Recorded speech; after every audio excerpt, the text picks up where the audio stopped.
오늘은 디모데전서 6장 말씀을 가지고 자족하는 마음 위에 경건을 더하라 라는 제목으로 말씀을 전하겠습니다.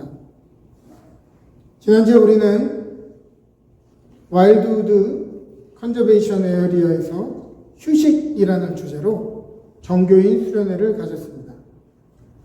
저는 개인적으로 준비하면서 참 바빴고 행사 내내 계획이 틀어지지 않을까, 안전사고가 나지는 않을까 계속 긴장하고 있었고, 또 다녀온 뒤에는 체력을 회복하느라 참 며칠 걸렸지만은 지나보면 이상하게도 생각할 때마다 생기가 돌고 잘 쉬고 돌아왔다는 마음뿐입니다.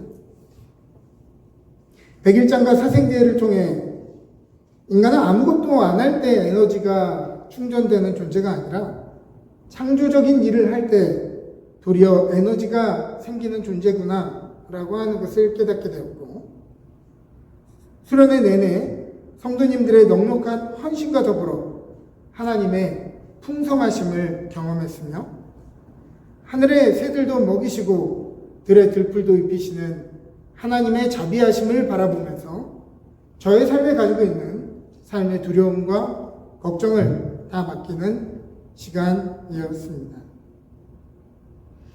저는 수련회 개회의 설교에서 오늘 현대인들이 아무리 개인적인 쉼의 시간을 가져도 쉽게 회복되지 않고 금세 답답해지는 이유가 우리를 짓누르고 피곤하게 하는 것이 개인적인 피로뿐만이 아니라 전 사회적인 압박감과 피로감 때문이라고 이야기했습니다.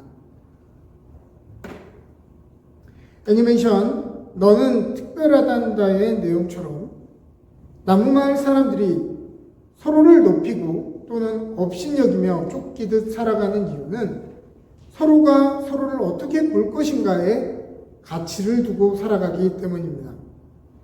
왜 그렇게 하는지 묻는 이는 아무도 없죠. 그냥 그 전부터 그렇게 하고 살았기에 그들은 서로를 판단하고 평가하는 것입니다. 내가 그것을 믿고 의미를 부여하기 때문에 수치스러운 벌점이 나에게 붙기도 자랑스러운 별이 붙기도 하는 것이죠. 그러나 주인공이 그를 만드신 창조주인 엘리를 만날 때마다 그의 삶에 붙은 딱지표들이 의미를 잃고 하나둘 떨어지는 장면을 우리는 보았습니다. 미국의 사회심리학자 에리 프롬은 그의 책 소유냐 존재냐라고 하는 책의 서문에서 다음과 같이 언급합니다.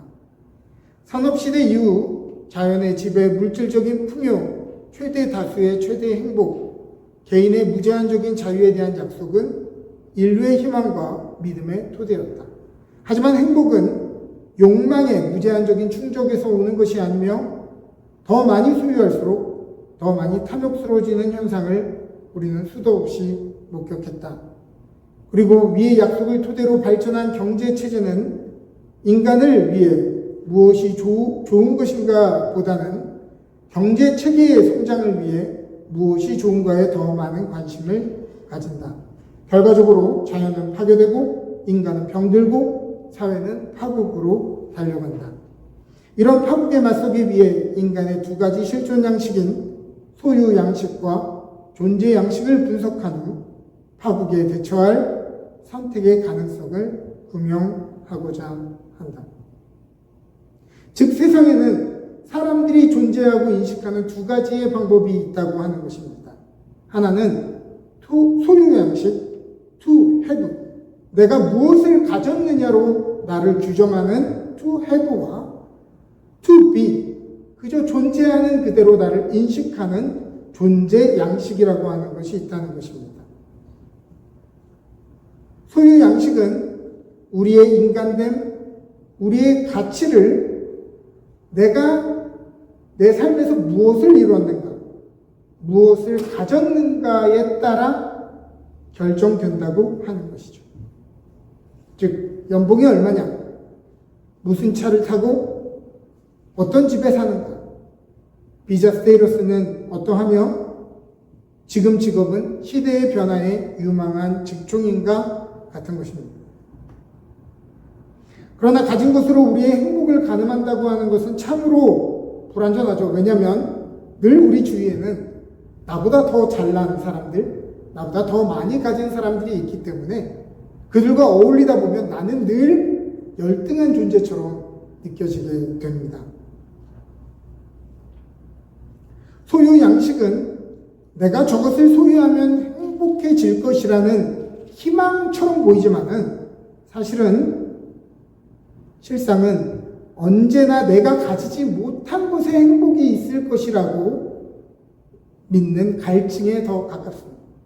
행복은 지금 내가 가지고 있는 것에는 없고 가지지 못한 저것을 가지면 행복할 것이라고 믿는 갈증에 가깝다는 것이죠. 그렇다면 존재 양식은 어떠합니까? 여기에는 더 소중하고 덜 소중한 개념이 없습니다. 여기에는 better, less의 개념이 없고 모두 best의 개념밖에 없는 것입니다.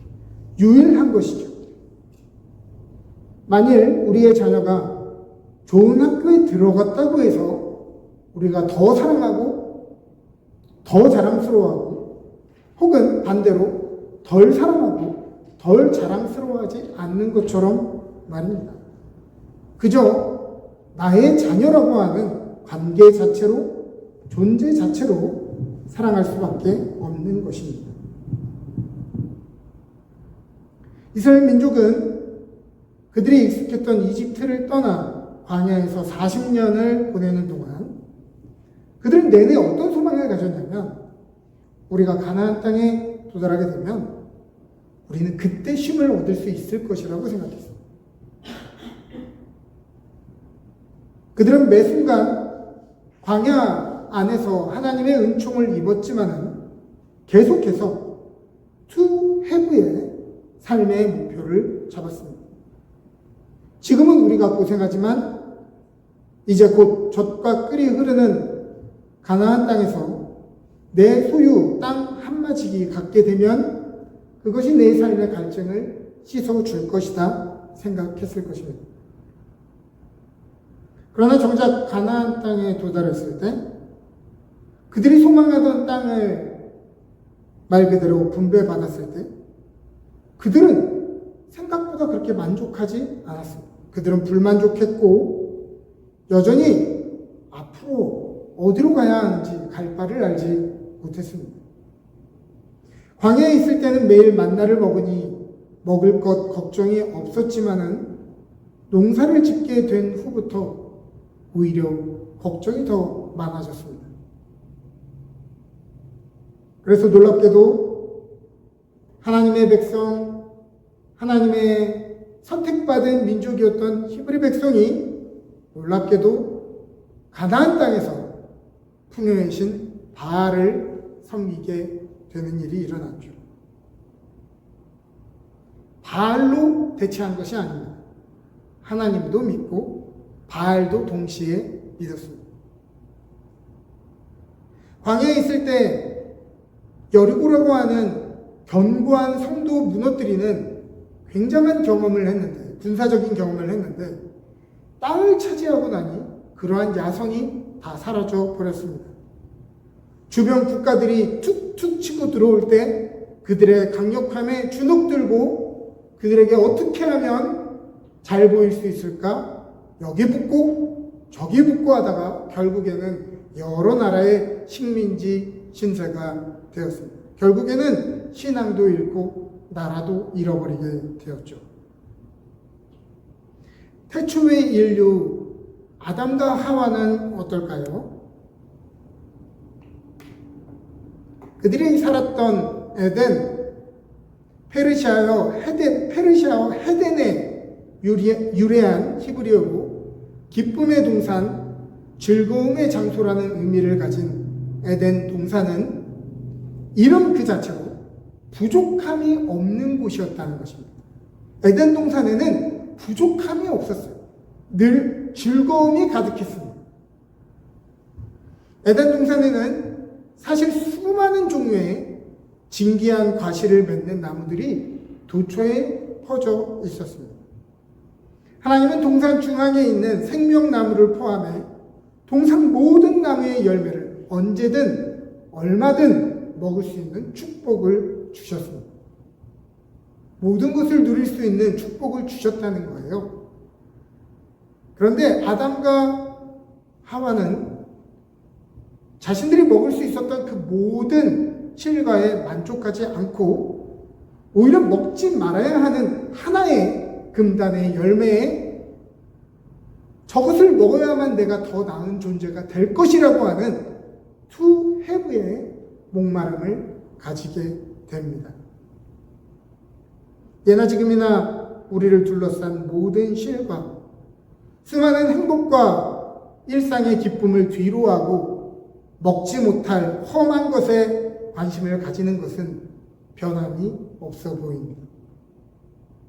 오늘 우리가 불렀던 내 영혼이 은총 입어 이 찬송가의 가사를 보면 내 영혼이 은총 입어 중한 죄짐을 벗고 보니 슬픔 많은 이 세상도 천국으로 파도다라는 구절이 있어요. 이 세상은 구제불능이고 슬픔과 염려가 가득하므로 우리가 죽어서 슬픔도 염려도 없는 천국으로 가자, 이런 고백이 아니고 내 영혼이 은총을 입어 내 삶의 시야가 바뀌니 매일의 삶이 천국으로 변화된다는 의미가 아니겠어요? 천국은 우리의 이상향이 아니죠.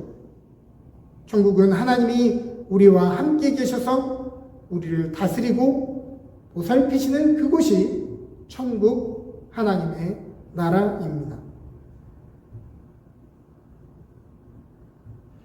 여러분, 행복하다라고 하는 한자 무엇인지 아십니까? 행자죠. 행복할 행자. 괴롭다의 한문은 무엇인지 아십니까? 괴로울 신자, 매울 신자죠. 그런데 이 두 가지의 한문의 차이는 겨우 한 일자 하나뿐입니다. 한 일자 차이로 행복할 행이 되기도 하고 괴로울 신이 되기도 한다고 얘기하는 것이죠. 한 일자를 숫자라고 하는 의미로 받아들이면 종이 한 장과 같은 작은 차이다라고 말할 수도 있겠지만 한 일자가 모든 것을 포함하는 통합된 어떤 하나, 유니티라고 해석하게 되면 우리가 둘로 나뉘어지지 않은 일치된 마음이 있느냐 없느냐에 따라 행복과 고통이 결정되기도 한다는 것입니다. 사도 바울은 이것을 일체의 비결이라고 불렀습니다. 사도 바울은 예수님을 만나고 난 뒤 자신이 그동안 자랑했던 그 모든 것들, 자신이 로마 시민권을 가지고 히브리인 중에 히브리인이요, 좋은 지파에서 태어나서 어릴 때부터 엘리트 교육을 받은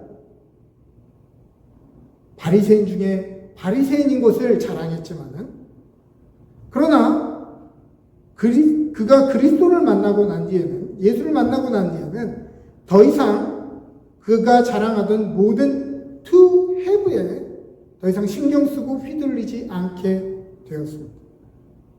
그는 그 모든 자랑을 이제 배설물처럼 여기고 나는 그리스도 안에서 발견되기를 원한다라고 고백하죠. 그래서 그는 이렇게 고백합니다. 나는 가난에 처하든 부함에 처하든 그리스도 예수 안에서 일체의 비결을 배웠다. 어떤 비결이요? To be, 내 존재로 그저 주님 앞에 살아가는 방법을 배웠다는 것입니다. 오늘 성경의 본문은 그러나 자족하는 마음이 있으면 경건은 큰 이익이 된다라고 이야기합니다. 경건이라고 하는 단어의 뜻이 무엇입니까? 하나님을 공경하고 그분의 뜻에 따라 살려는 진실한 신앙의 자세이죠. 자족하는 마음은 무엇입니까? 그것은 지금 내게 주어진 형편과 삶의 조건에 불평하지 않고 만족하는 태도입니다. 자족이라고 하는 헬라어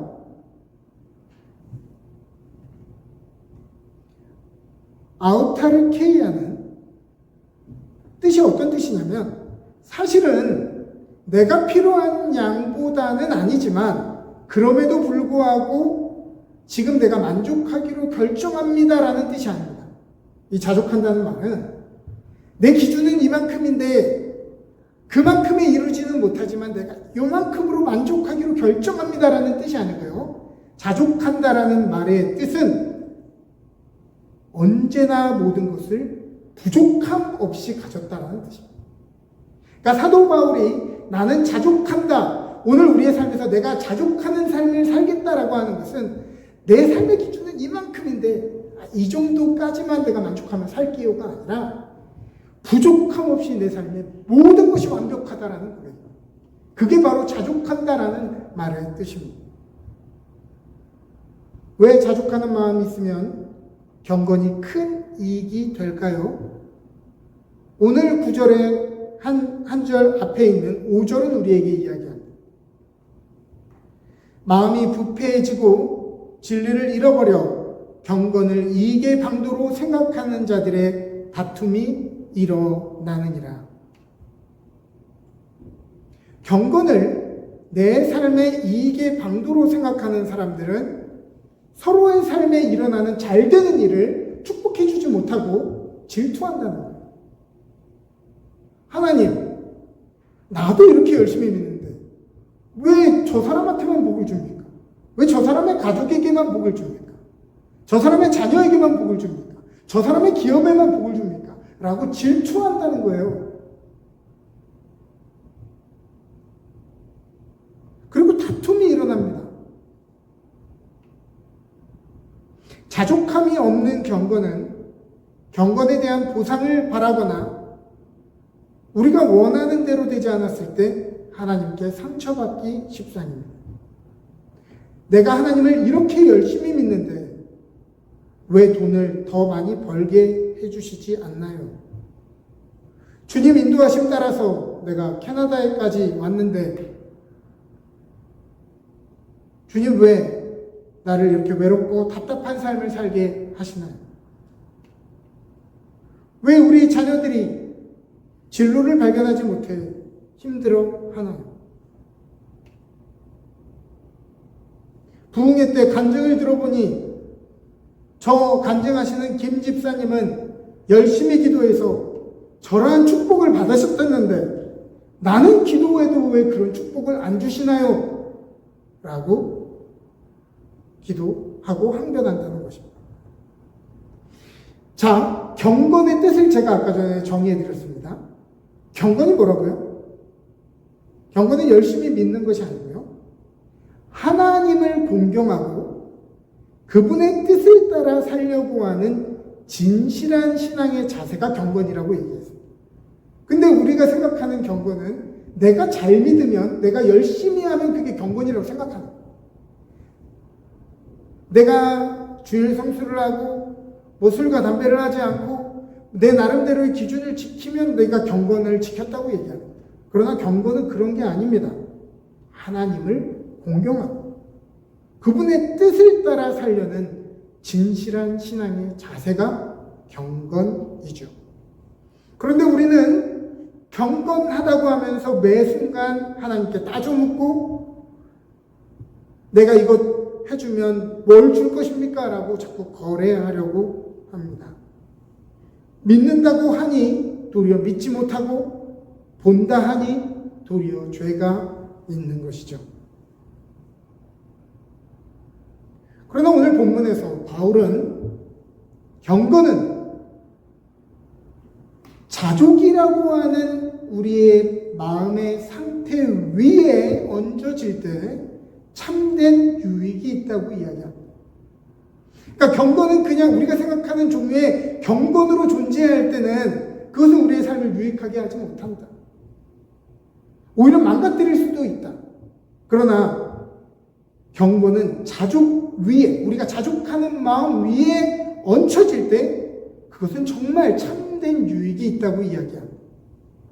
다른 말로는 자족하는 마음이 있는 사람만이 경건한 삶의 참된 가치와 유익을 경험할 수 있다는 것이죠. 우리가 자족하는 마음이 있다고 생각해 봅시다. 자족해야 되고, 여러분 다 그런 줄 알지만 그렇다고 해보자고요. 자족하는 마음이 있다고 해보자고요. 자, 자족하는 마음 위에 경건이 더해지면 우리의 고백이 바뀝니다. 하나님이 오늘도 나를 먹이시고 살게 하시는구나. 오늘도 감사해야지. 오늘도 하나님의 사랑 안에 거해야지. 오늘도 유혹과 욕심에 내 마음을 뺏기지 말아야지 라고 생각한다는 것입니다. 또 자족하는 마음 위에 경건이 더해지면 이런 고백을 하게 됩니다. 이 세상은 죽음과 질병이 가득한데 하나님은 오늘도 나에게 하루의 생명을 허락해 주셨구나. 이 덤으로 받은 이 하루의 삶을 선물처럼 즐기고 선물처럼 나누며 살아야지. 당연한 줄 알았던 것이 하나님의 은혜였다는 것을 알기에 그가 하는 경건은 하나님을 공경하고 그분의 뜻을 따라 살려고 애쓰는 것이 되는 것입니다. 물론 자족함이 없는 경건은 개인의 잘못도 있겠지만은 소소한 삶의 행복과 기쁨을 누리고 감사하도록 가르치지 않고 성공을 위해서 순종해야 하고 헌신을 연결시켜 성도들을 선동하는 못된 교회의 책임도 큽니다. 7절과 8절은 우리에게 이야기합니다. 우리가 세상에 아무것도 가지고 온 것이 없음에 또 아무것도 가지고 가지 못하리니 우리가 먹을 것과 입을 것이 있은즉 족한 줄로 알 것이니라. 비슷한 성경의 그 장이 있죠. 바로 전도서입니다. 전도서는 우리의 인생이 다 허무하다고 이야기하지 않아요. 전도서는 이 세상에서 쾌락과 성취를 통해 자신을 증명하려고 하는 인생, 자신의 삶이 헛되지 않다는 것을 증명하려고 애쓰는 인생이 헛되고 헛되다는 것입니다. to have의 어떤 욕심을 가지고 살아가는 인생은 헛되다는 거죠. 그는 인생이 그저 허무한 것이 아니라 행복의 관점을 바꾸라고 이야기합니다. 이렇게 이야기하죠. 해 아래 먹고 마시며 즐거워하는 것이 하나님께서 인간에게 주신 복이다.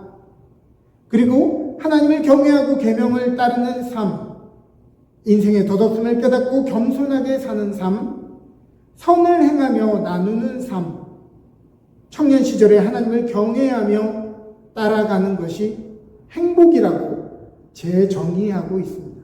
그러니까 우리가 행복이라고 믿고 있는 삶의 기준이 우리의 삶을 불행하게 하는 것이라고 하는 것이죠. 그래서 행복을 재정의하라는 것입니다. 오늘 선물로 받은 비범한 일상이 부족함이 없음을 고백하는 인생, 그런 인생은 천국이 실제한다는 것을 증거하는 사람입니다. 신학자 판덴베르크는 교회의 역사는 하나님의 존재에 대한 끊임없는 자기 입증이라고 표현했습니다. 신앙은 우리가 뭘 믿느냐로 결정되는 것이 아니고, 이 말 기억하십시오. 우리가 뭘 믿느냐가 신앙이 아니고, 우리가 믿는 것을 살아내는 그 내용이 우리의 신앙입니다.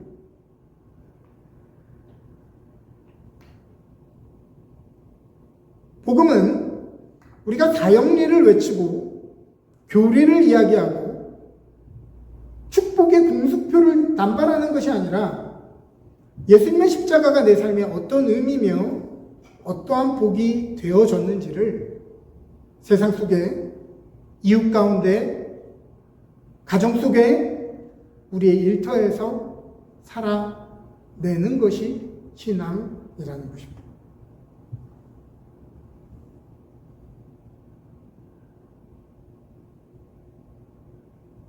자족하는 마음 위에 경건이 더해질 때 그 경건은 참 경건이 되고 하나님을 공경하는 경건이 되어집니다. 훈계와 책망까지도 기뻐하며 새벽을 깨웠던 다윗처럼 하나님의 뜻을 구별하기 위해 몸부림치며 하나님의 성품을 닮은 존재가 되기 위해 역사의 알파와 오메가가 되신 하나님의 통치 앞에 착하고 충성된 종이 되기 위해 하나님이 우리에게 허락하신 아름다운 가정에 더 나은 남편, 더 나은 부인, 더 나은 어머니, 아버지가 되기 위해 앞으로 다가올 영원한 생명 앞에 부끄러움 없는 인생이 되기 위해 이곳에서 천국의 사다리를 한 계단씩 오르며 사는 사람들이 바로 그리스도인입니다. 오늘 여기에 하늘의 사다리가 내려와 있습니다. 오늘 여기에 하나님의 은혜와 위로가 다가와 있습니다.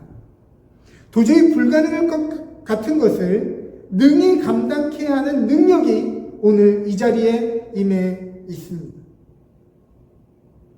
그러므로 사랑하는 여러분, 내일을 염려하지 말고 오늘을 사십시오. 그러면 부활의 주님께서 내일도 오늘처럼 우리를 살리실 것입니다. 사랑하는 여러분, 자족하는 마음으로 참된 경건을 유익하게 하는 저와 여러분 되시기를 주님의 이름으로 축복합니다.